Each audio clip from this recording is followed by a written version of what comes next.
بسم الله الرحمن الرحیم د یو نوي پروګرام سره زه یم سید کبیر شاه. ګرانو کتونکو، خبره به کوو د افغانستان او د پاکستان ترمنځ دا کم تاوتریخوالی ډېرې څه مودې راسې روان دی. بیا په هغې کې ناستې کېږي په دوحه کې، قطر، استنبول. دې کې دوه درې ځلې ناستې وشو خو څه رنګ یې رونړ او دغه رنګ ولې نه راوړي. بیا مزید مونږ ګورو چې ترخګري نور هم سیوا شو. دې سره سره اوس نوې اپډیټس کې دغه راغلي دي چې د افغانستان لخوا ویل کېږي دا چې دریو میاشتو کې کم تجارت دی دا راغونډ کوي او دغه تجارت به نور مزید د پاکستان اړخ ته نه کوئ. په دې ټولو خبرو کولو لپاره موږ سره سینیر صحافي او تجزیه کار ساجد ټکر صاحب موجود دی. ټکر صاحب پروګرام کې دلته بیا هرکلی وایو. ډېره مننه شاجي، ستاسو مهرباني. ټکر صاحب لومړنۍ خبره به وکړو د تجارت چې نوې اپډیټس راغلي څه به وایي؟ شاجي زموږ خو تمه دا هیلې دا چې د پاکستان او افغانستان ترمنځ دا کوم مذاکرات روان دي نو موږ د یو ښه خبر په انتظار یو چې خدای دې وکړي. خو دا میاشت وشوه خواوشا چې داسې ښه خبر نه راځي. تاسو وګورئ څه 33 ورځې برابرېږي په 11 اکتوبر باندې لارې چې کوم دی د پاکستان او افغانستان ترمنځ تړل شوي دي او مخته شان تړلي دي. تجارت بند دی، تګ راتګ بند دی. په دې منځکار کې درې چې کم ناستې دي، نشستونه دي، د خبرو هغه وشو په دوحه کې، په استنبول کې، بیا په استنبول کې درې واړه بیا مطلب چې په 9 نومبر دغه راغی چې د هغې څه نتایج مخې ته رانغلل نو داسې هغه سرد مهرې پکې راغله او یو قسم له دا ویلی شو چې مذاکرات ناکامه شو. بهرحال چونکې ترکی لګیا دی خپل کوشش کوي او زموږ بیا هم امید دی. خو دې دوران کې چې کم سټیټمنټس راځي یا مطلب کم ګامونه پورته کیږي نو هغه حوصله افزا نه دي. لکه 13 ورځ ملا عبدالغني برادر هغه د افغانستان په تجارو، په سوداګرو، په بزنسمینانو دا غږ وکړ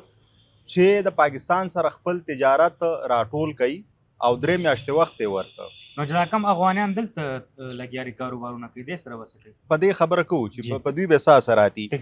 دا خو هغه افغانان یادي چې کوم هلته دي د پاکستان سره راشه درشه کوي.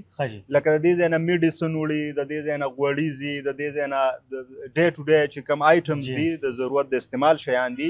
هغه ځي، د دې ځای نه وریجې ځي، میوې ځي، دغه شان د هغه ځای نه راځي. خو چون کې لاره بنده ده نو هغه دغه خو بند دی. خو بهرحال تاوتریخوالی د دې نه تاسو اندازه ولګوئ چې ملا عبدالغني برادر صاحب عام سړی نه دی، د افغانستان نایب وزیر اعظم دی. په یو ډېره لویه څوکۍ ناست سړی دی، ډېر ذمهوار سړی دی. هغه د افغانستان په تجارو، په سوداګرو، په بزنسمینانو چې دا د یو ملک د ملا تیر وي په هغوی غږ کوي چې د پاکستان سره خپل بزنس، خپلې تجارتي اړیکې دا راټولې کوي. نورې لارې ولټوي،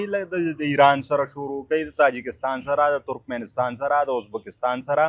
لکه نور محاذونه ځان له وګورئ. مطلب څه شو چې یو خو په سیاسي توګه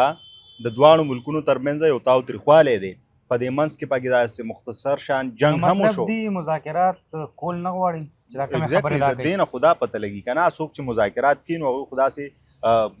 کارونه نه کوي، نه داسې ګامونه اخلي، نه داسې اشارې ورکوي. بیا تاسو وګورئ چې د پاکستان نه هغه ته کوم جواب میلاویږي، سینیټر افنان الله خان د هغې یو ټویټ دی نو هغه هم حوصله افزا نه دی. هغوی چې دا تاسو ټیکټکس استعمالوي یو که نه چې لکه خپل یو ماحول جوړ کړي، ورته وایي چې د ټول افغانستان 13 بلیون ډالر دغه دی او زموږ صرف د فیصل آباد 240. لکه مطلب یې دا چې په موږ به اثر نه کیږي. خو بینګ پاکستانی د یو عام سړي په توګه، د یو مزدورکار په توګه په موږ به اثرات وي. په افغانستان به ډیر وي خو په پاکستان به هم وي. دا نه افغانستان ته هم ډیر ملکونه ملو شي او پاکستان ته هم ډیر ملکونه ملو شي چې د یو بل سره تجارتونه وکړي. خو تاسو وګورئ چې دا خو لاس لستوڼي دي. د دې پېښور نه په 1 غنټه کې سړی جلال آباد ته رسي، په لاره تلی شي، په جاز کې تلی شي، د شپې تلی شي، د ورځې تلی شي، څه مسله نشته. نو چې افغانستان خو لینډ لاک کنټري ده، هغه چې د پېښور یا د اسلام آباد یا د لاهور یا د کراچۍ په ځای د بل چا سره تجارت کوي، سپوز د سریلنکا سره کوي نو دی به 100 ورځې به د لګي، په کومو لارو به راتېرېږي. ټیک ده. نو دا ډېره لویه مسله ده. نو کم شی چې دلته په 1 روپۍ هغه بیا په 3 روپۍ میلاویږي، نقصان یې چا له راځي؟ د افغانستان ولس له راځي. نو مطلب دا دی چې کم هغه د مذاکراتو لړۍ دوامداره وه او هغې څه مطلب چې څه ثمره د هغې لاسته رانغله خو یو امید و او دی هم چېرې بیا به کینی نو د داسې بیانونو له وجې دغه اوس بیا په دغه استانبول کې امیدونه کینی که نه څه بل ملک کې به کینی استنبول خو زه وایم چې نور د هغې به څه فایده یې نه که لاړه ځکه چې دوه ځله او څه شاجي ما او تاسو نه یو تلي زمونږ د لیول خلک نه وو اعلی آفیشلو اعلی چارواکي وو په لوی لوی منصبونو ناست خلک د دواړو ملکونو ذمهوار خلک څه ګنټه نیمه ناست نه دي یو ځل 15 ورځې مسلسل کېناستل بله ورځ 2 ورځې مسلسل کېناستل او ذمهوار خلک وو چې د هغې نه پس هم ونه شوه او بیا پکې نګران څوک یوه ضله نه ده څوک د ضلې ناظم نه دی بلکې نګران یو ملک دی چې هغه ترکي دی قطر دی چې هغه د هغه خپل یو حیثیت دی د دې باوجود چې کوم دی نو دغه حالات دي نو د مذاکراتو خو فلحال ما ته داسې لګي ډېر په دروند زړه دا خبره کومه چې فلحال د مذاکراتو نه څه ووایم که دوی ترمنځ څه جوړ شي لکه حالات دې ځای ته او ما ته رسېدلي ښکاري نه چې مذاکرات ته به کینی چې دا کومې خبرې افغانستان ته یې که لګیا دي. کیم نی کنه نو مطلب چې فایده به ځکه نه ځکه چې پاکستان خپل موقف لري خپل دریځ دی خپل غوښتنه ده پاکستان فارم دی په دې باندې هغه خبره کوي چې ته به موږ ته به یو قسم نشور کی راکوي صحیح افغانستان دې ته نه تیار نو چې دا نه کیږي نو دوانو ترمنځ مذاکرات لا حاصل دي یا لایانی دي بیمانی دي ټیک ده خو اوس په کیږي څه جی ځکه چې هغه ورځ خواجه آصف صاحب ویلي دي چې که لږ څه په رګو شګو پوه شو نو موږ کاروایي کولی شو جی. نو چې دوی کاروایي کوي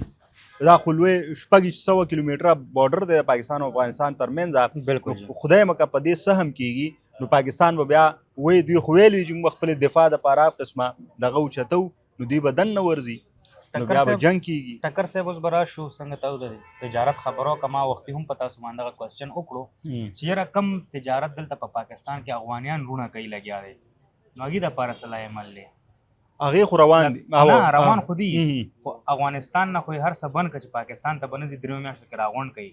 خو چې کم افغانیان رونه په پاکستان کې کاروبار کوي نو دې ته دا نه و چې خپل وطن ته راشي او نو دا خو به وځي که نه ګوره دا ټول ټینشن دی لکه دلته خو ګورئ افغانان لګیا دي دلته پې پابندي نشته دلته دې بوټ بازار کې تاسو وګورئ په دې پېښور کې وګورئ خپل روزګارونه کوي چې څه د چا وس دی هغه ته کوي لوی لوی بزنسمینان هم پکې دي کروړپتیان زمونږ غوندې مزدوران هم پکې دي خپل روزګارونه کوي نو چې دې لاړ شي د ده خو دلته یو ربط دی نو زمونږ دا امید و هیله وه او تمه وه او اوس هم ده چې د دوی دا به سفارتکار وي دا به یو بل سره تګ راتګ کوي بزنس به کوي او بزنس په کار هم دی ډېر زیات نو دا یو ډېر لوی امتحان دی بله دا شاجي ستاسو په دې پلیټفارم 13 ورځ موږ دا خبره کړې وه چې په 13 کلونو کې له نړۍ افغانستان ته 45 لکه افغان کډوال راستانه شوي دي صحیح په دې کې که ټول نه وي که نیم نه وي لسمه برخه په دې کې ډېر تکړه خلک دي صحیح ده نو چې ته د یو خپل ګاونډي ملک سره بزنس نه کې تجارت نه کې نو ته به دې خلکو لا